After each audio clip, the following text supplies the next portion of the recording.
me just a second, guys. What is this?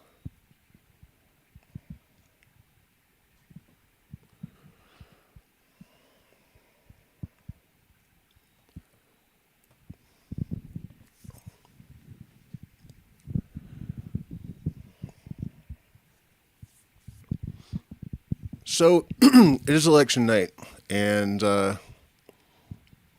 it's intense, I'm sure. I am not in the United States because when I realized that we were witnessing the fall of Western civilization, I thought I better not be underneath of it when it falls. So I got out of Dodge. Luckily for me. And something happened yesterday, some censorship type stuff that I think is really important to discuss. And I'm also going to make some really powerful points about the...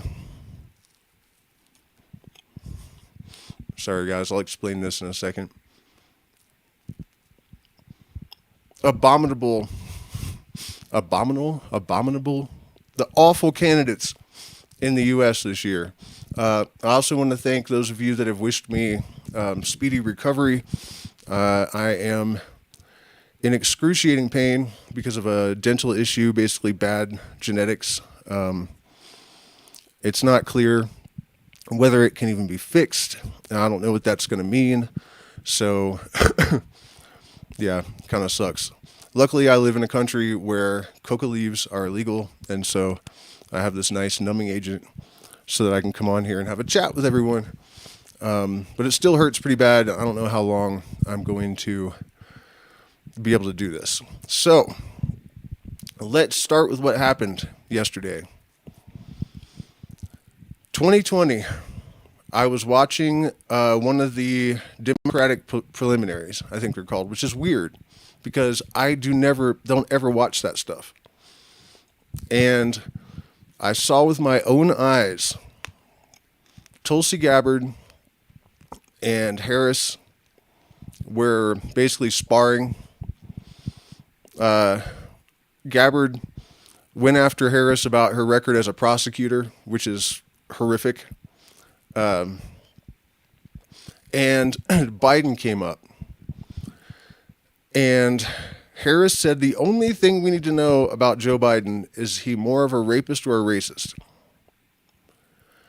And then she accepted her nomination and said it was an honor to serve with such a great man.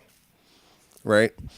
So somehow I found myself staring at fact checkers saying that this didn't happen.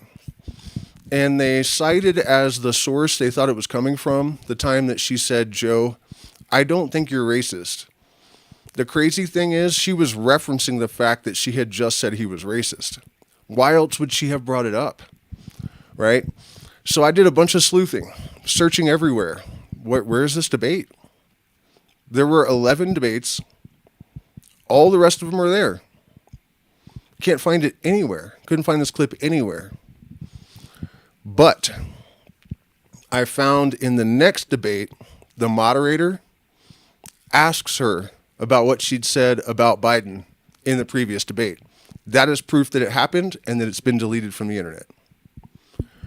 So that's crazy. And then I also found Colbert on the Colbert Report.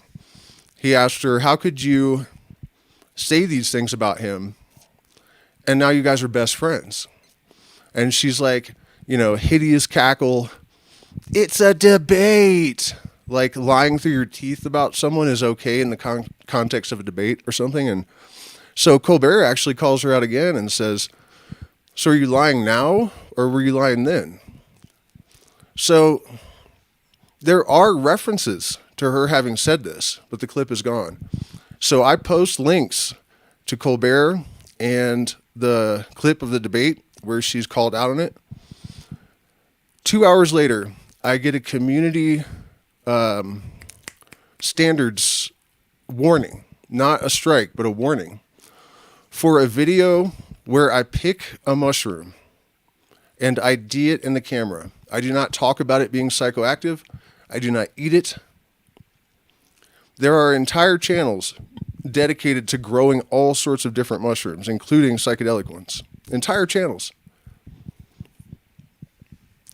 So no way that isn't connected. And it had been on YouTube for 4 years.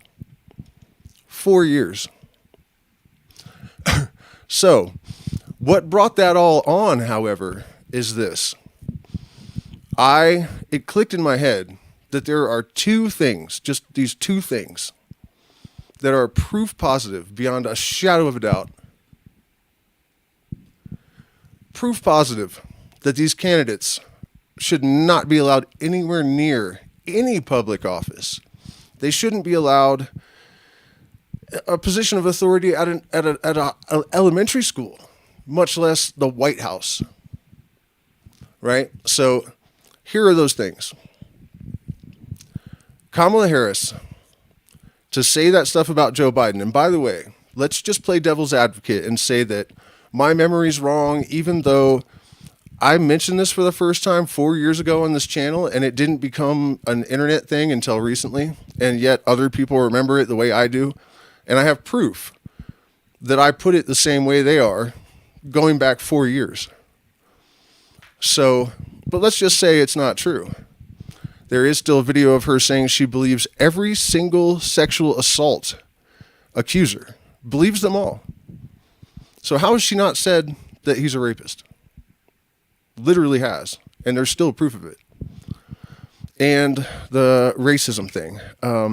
Yeah, you can also still find proof of her saying that she's concerned about Joe Biden's Klan ties, especially with Senator Byrd.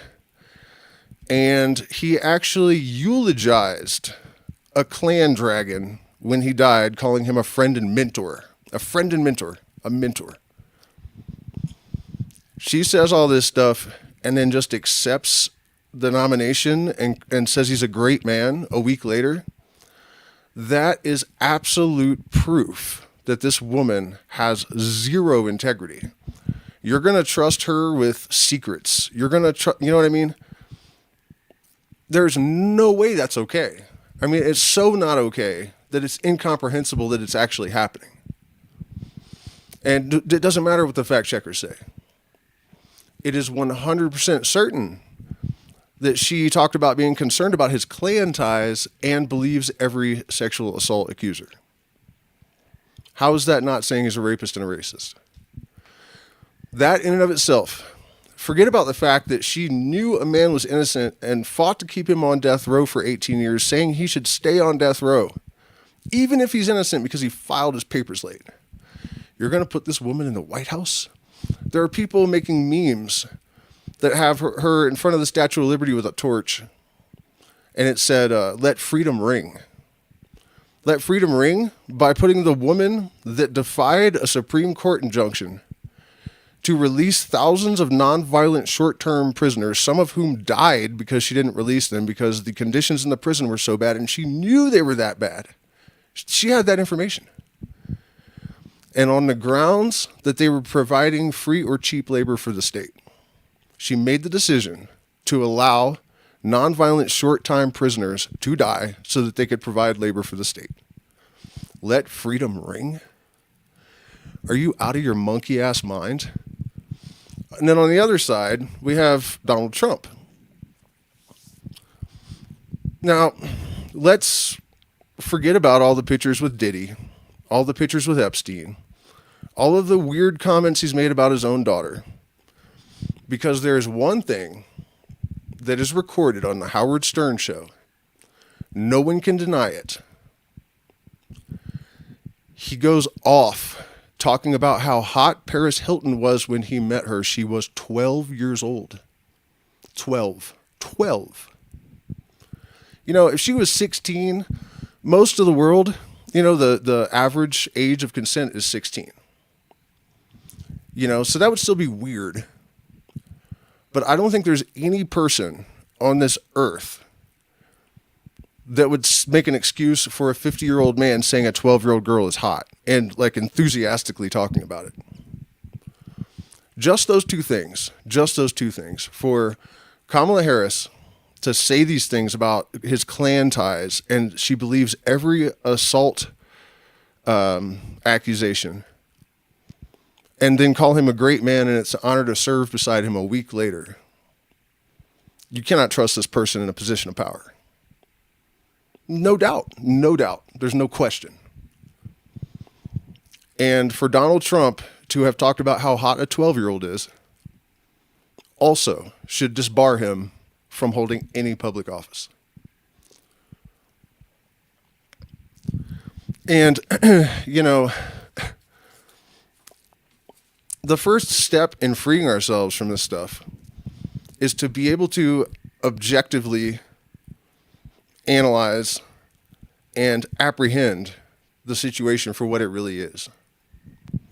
You know, and when you confront a lot of these people about this stuff, people, voters, you know, they'll say things like, yeah, listen to this. I've gotten this at least 3 times. Let me get it right. I know, but we don't have a choice. We only have one candidate, and we have to save our democracy. Run that through your head a couple times. Run it through your head. We don't have a choice. We have to save our democracy. We don't have a choice. We have to save our democracy. If that's not brainwashed, there's no such thing. Seriously, that's like a common thing for people to say. We don't have a choice. Our democracy's on the line. Bruh.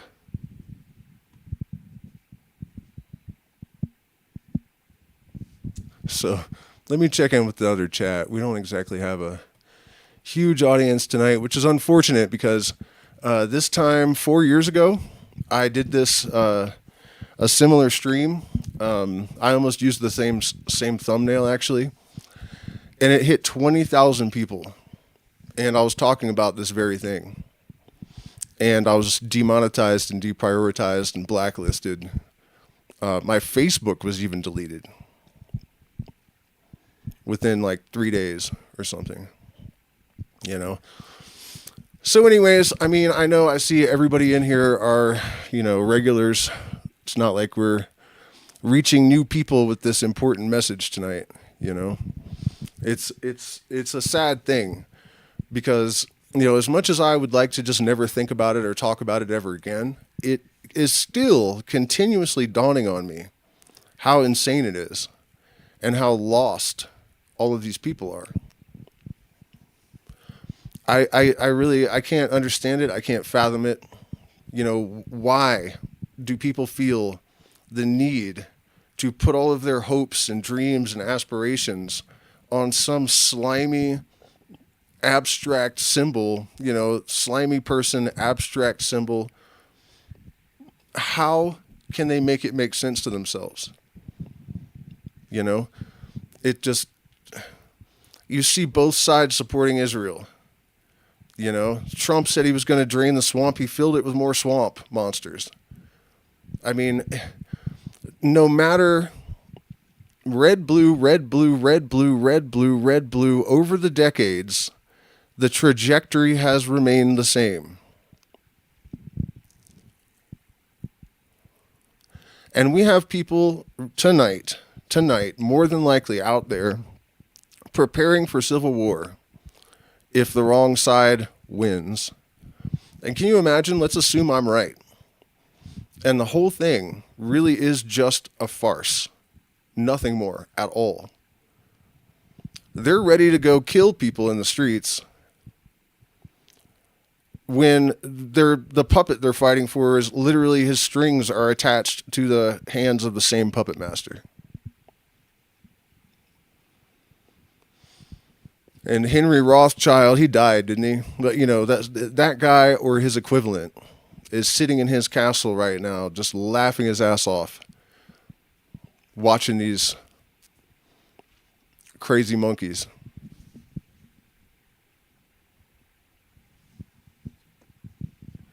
I mean, it's absolutely staggering to me. It really is. But there are some positives, and we should talk about that. I was really hoping we would have a bigger audience tonight because this is really important for this entire community. But here's the thing. If I'm right about Trump and their intention to install him as a dictator, I'm I'm pretty sure that they're going to bring the shadow government out into the open, sort of, by consolidating it under one party. And, I've been leaning towards Trump as the figurehead. It's not like he'd be a real dictator. He wouldn't really have power. He's still just taking orders from people above him. But let's say I'm correct. The protocol for this generally is that once you install the figurehead, they're going to want to make people love him, right? So two things. The first thing is that Elon Musk, I used to be way into crypto, and I'm about to get back into it because Elon Musk has the power. I remember one time he woke up at like 4 in the morning. No, he didn't wake up. I woke up. He must have already been up and probably high on cocaine because he tweeted, "Come rockets to the moon," which was like this porn token. And it went from like 500,000 to like $1 billion market cap in like 10 minutes or something. So Shiba Inu, Doge, and who knows what other stuff. He might create a new one, and that obviously will, explode. But Trump has said pro-crypto stuff. Elon Musk is like, the most powerful influencer in that market imaginable. So if they are installed instantly, there's going to be the biggest crypto bull run in the history of crypto. And so that gives all of us an opportunity to amass some wealth very rapidly. But here's the thing. A lot of people are suspicious that cryptocurrency actually is a trap. I think that's almost certain. Right? And you know what whales are, I'm sure all of you. They consolidate tokens, right? And there's some that are so big they can move the whole market. They can send signals even. And their signals will move the market ahead of their actual moves. So it's already pretty heavily rigged. But my point is, if you're smart and savvy and you look for AI integrated security tokens, follow Elon Musk and watch out for tweets regarding crypto. Follow some big crypto influencers because these guys get tips that are connected to whales that can move the market, right? But only the biggest ones. So I'll have lists in my Patreon for people. So this is a massive opportunity if that happens. If not, I feel like it's still a uniparty dictatorship without the crypto bull run if they put in Harris. But the thing is, you can't hold on to it forever. Because the strategy, if they're trying to make him a dictator, everything will be great. The economy will skyrocket. There'll be all kinds of opportunity for people. They'll do everything they can to get the entire herd of sheeple following this person blindly. That's what I think the plan is, right? So we're not going to have unlimited time because then they'll pull the rug out from underneath everyone. They do this every so often anyways. The American Dream slogan, do you know where that came from? The banks, I think in the 1920s, realized that if they could get every single American citizen into a mortgage, which actually means death bond. If they could get every single American family into a death bond, then when they artificially manipulate the market, they can suck up a bunch of those properties that are already paid off. And the American dream was literally a scam from the beginning. So that's my sunny ray of hope, is that we can actually empower some of the people on the fringes if you're really careful. You're going to have to get the money, and then turn it into other types of resources because one way or another, I think, the whole honeymoon with a dictator is usually 6 months to a year. So my guess is you'll have about that long to turn the crypto into money and then turn that money into whatever, gold, resources, whatever you can, So, and they're going to make it easy for you. They're going to make it easy. It's going to be really good. It may be similar if they put Harris in, but, not 100% certain about that. This has been a wild, wild show, you guys, watching the psychology of humanity, realizing the depth of the indoctrination and brainwashing the absurdity of the puppets, is something. Even my 4-year-old son the other day, I was talking about how one of the things that they've done in order to maximize the cognitive dissonance, because this is one of the fundamental techniques of propaganda, right, is they actually gave people candidates that were the most opposite of what they were selling them as possible, right? Kamala Harris, champion of justice, you know what I mean? It's like the opposite of what she actually is, a bastion of female integrity and blah, blah, blah,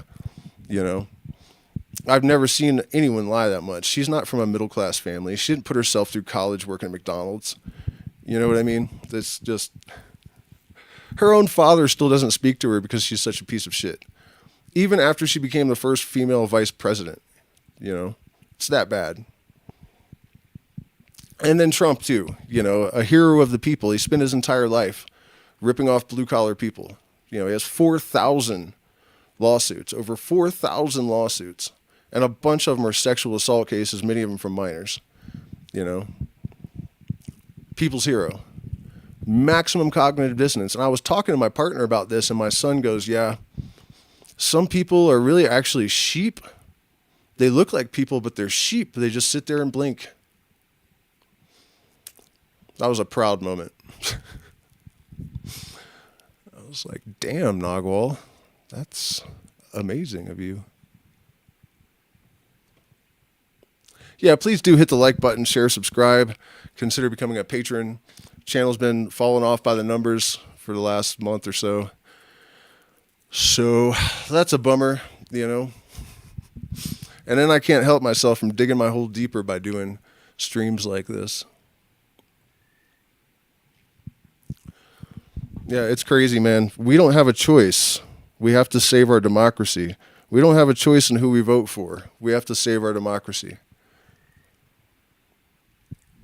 Yeah, he's almost 5. He's like another 2 weeks, he'll be 5. So, smart kid, man. Kids are crazy. When he was like barely 2, his favorite band is Mr. Bungle, and there's a composer named John Zorn. And John Zorn had a band in 1980s called Naked City, and I wanted to see what it sounded like, and I put it on.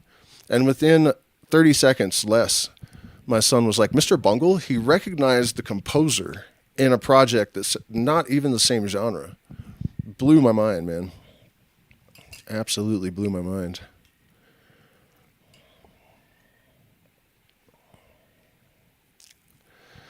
So, I hope everyone's safe out there. I hope that things don't go off the chain tomorrow, although I can't imagine that there's not going to be civil unrest almost no matter which way it goes. I think the left probably is less likely to get in their pickup trucks and drive around shooting people or whatever. But, it's just they've shook the ant farm so hard, It is hard to imagine that, whatever happens is just going to be accepted.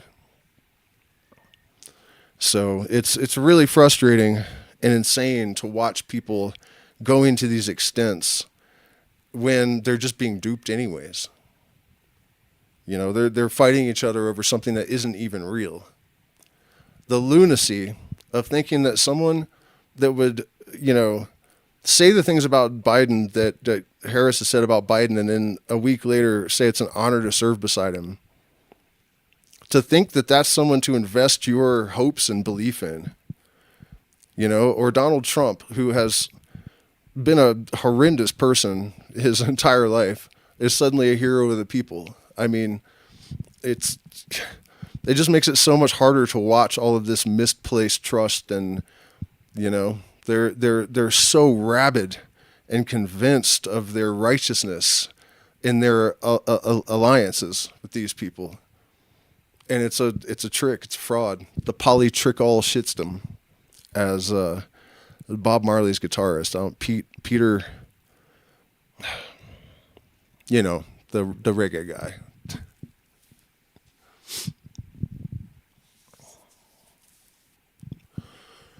So yeah, I'm hoping for peace. And another thing that that confuses me about all of this is that if, let's say the right, they're convinced the deep state is out to get Trump and that they want to enslave everyone, take away all the guns. Harris said the other day, gun confiscation is a wonderful idea.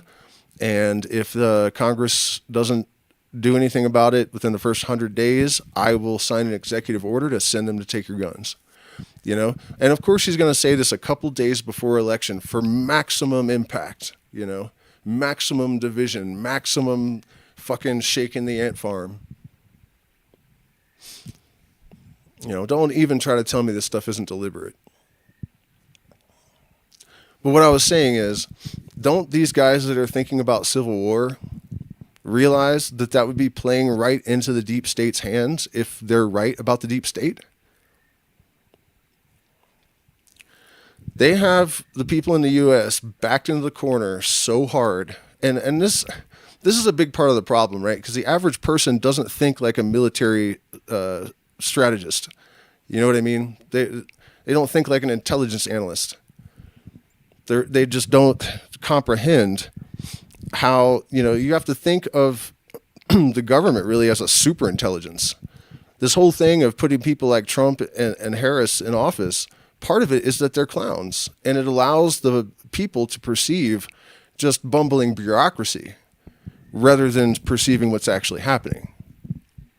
You know, so they don't think that 20 years ago, the CIA, NSA, all these different groups have compiled all this data and they've analyzed it and they've projected, you know, they know where the technology is going to be at a certain point in the future.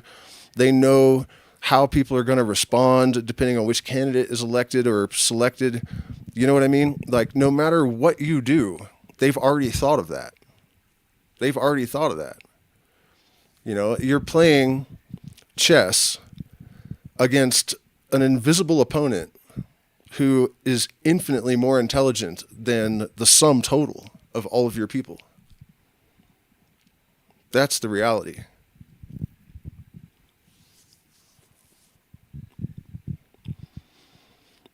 And Helen Keller, I saw a quote from her the other day. She said, people don't like to think because thinking leads to conclusions, and conclusions are often unpleasant.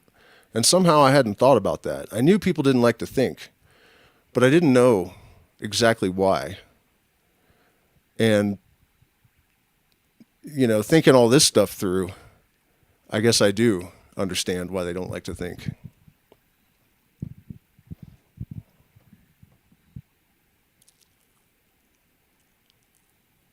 No, we don't have results yet, not till tomorrow, you know.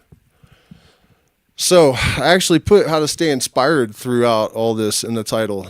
And I guess I just kind of fell down the rabbit hole of reality,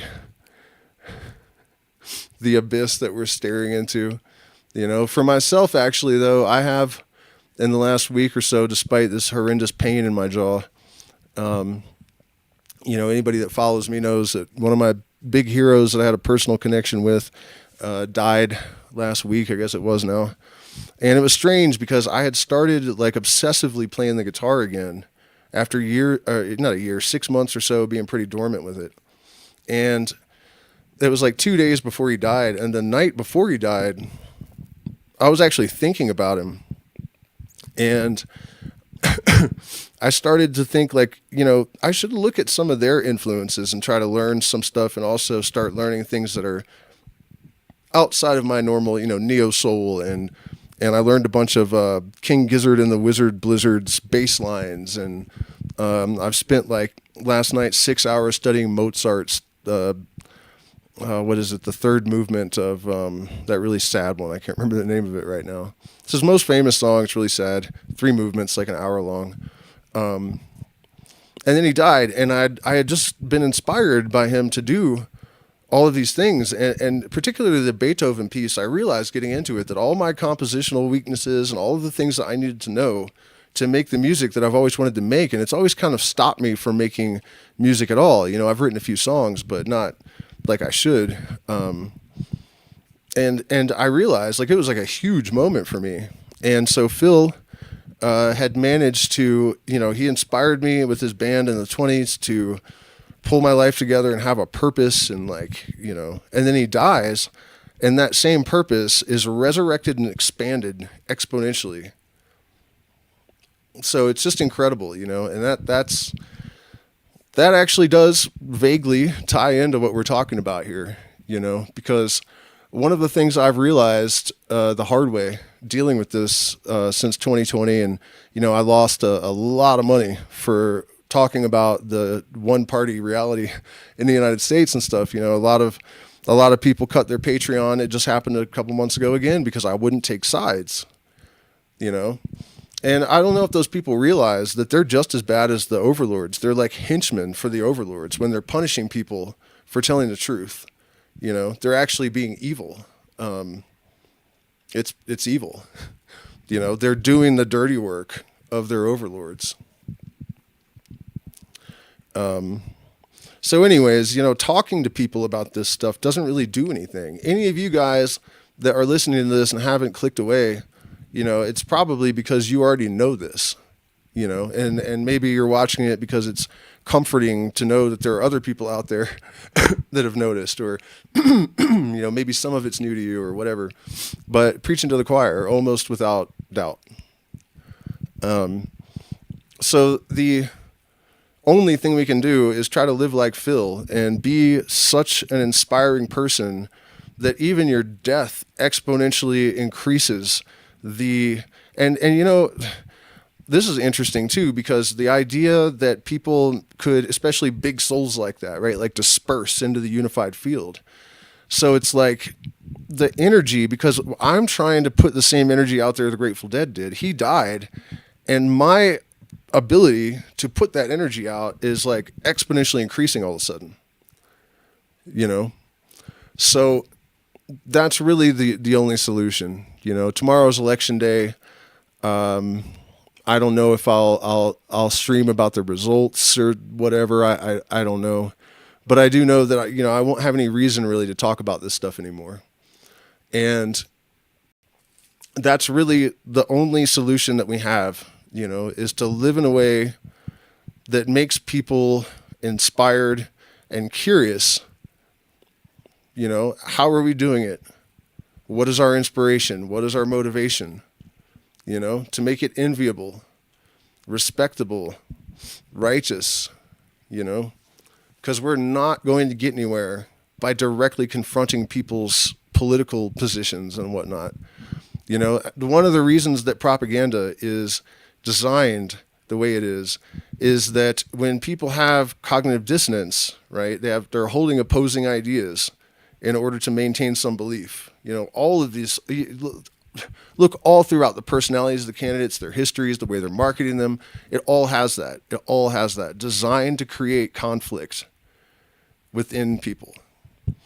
And once the cognitive dissonance is rooted, it's connected to our survival instinct, and therefore, if it's challenged, people go into fight or flight. So that's not going to do it. It's not going to do it. What we have to do is elevate ourselves, elevate our consciousness, increase our focus and determination, one-track mind, highest expression of personal potential within the context of a greater good. That's it. There's so much variation there for you to find your personal relationship to that. But that's all we can do. And honestly, I wish that I had thought about that a long time ago and never said anything about any of the political stuff. I really do. Because I wouldn't be demonetized right now, and I would have had a lot more impact on a lot more people. Because the reality is that our raw consciousness, right? It's like an underlying constitution or disposition. It's there, and all of these interference patterns, all of this dissonance is due to provisional programming. It's due to cultural influence and political influence and religious influence. If you target those things at the root, the political things are affected, and that is the way to bypass the political level.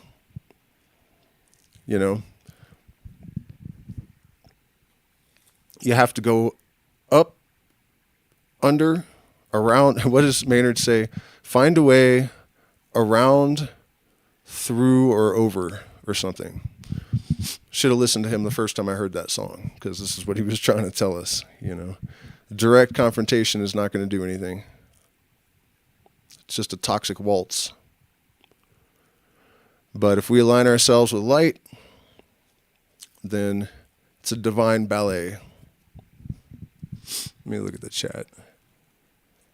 Chicago, good to see cool, calm, and collected. Thank you, friend. I have another chat here. Do you believe in the great white hope?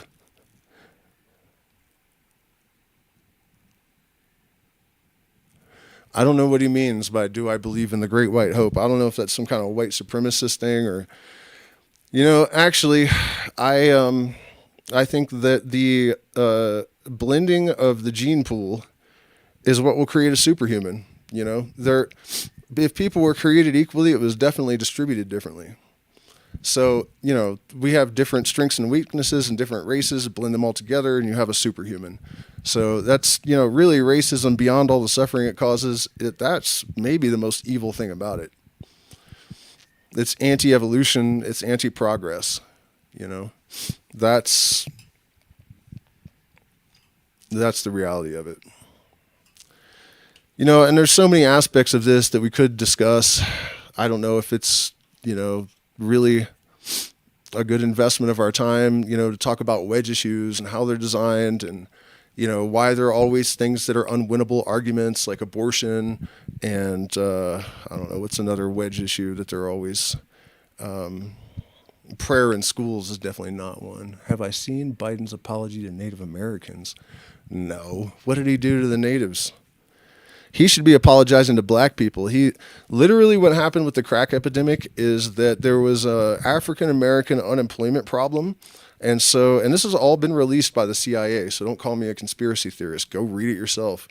Actually, the cop that exposed it suicided himself with 2 shots behind the ear, which is exactly how professional assassins for, you know, whether it's government or the mob, you know, 2 shots behind the ear, suicide. Sure. But anyways, they invented crack. They made it, and they flooded the ghettos with it with the intention of arresting them all in order to solve the unemployment problem. And Joe Biden was part of this plan. That's what the 94 crime bill was about. So Kamala Harris knows that. She was helping him lock them all up. It's almost inconceivably insane. It really is. You know, and my bone to pick with it all is that I've realized over the years that so much human potential is wasted unnecessarily, so much suffering, and it's all in the interest of maintaining some weird-ass illusion so that a certain little clique of people can have way more zeros in their bank account that after a certain point don't mean anything anyways. I mean, what are they even going to do with it? You know? And that's why I do what I do, really, you know, because I hate that. I just absolutely hate it. And I would like to see it change. I don't know if it will, but we certainly can try. So my face hurts, and I really just don't have anything else to say about all this, I don't think. So wish me luck tomorrow. Hopefully I don't need too expensive of a surgery, but I need at least 3 surgeries. I need a surgery in my jaw, and my hernia surgeries from 20 years ago failed, so I have to get those re-stapled, closed. So ain't that a bitch, man. But yeah, you guys, please hit the like button, share, subscribe, consider becoming a patron. I'm demonetized. And there aren't a whole hell of a lot of voices like mine out there that have any kind of platform at all. Mine may be small, but it is something. So we do appreciate support. There's options in the chat also for one-time contributions, and we still have room open in November, December in the Sacred Valley for events, and also in Manu and Amazon in May. So email me if you are interested in those, and good luck tomorrow. I hope everyone's safe.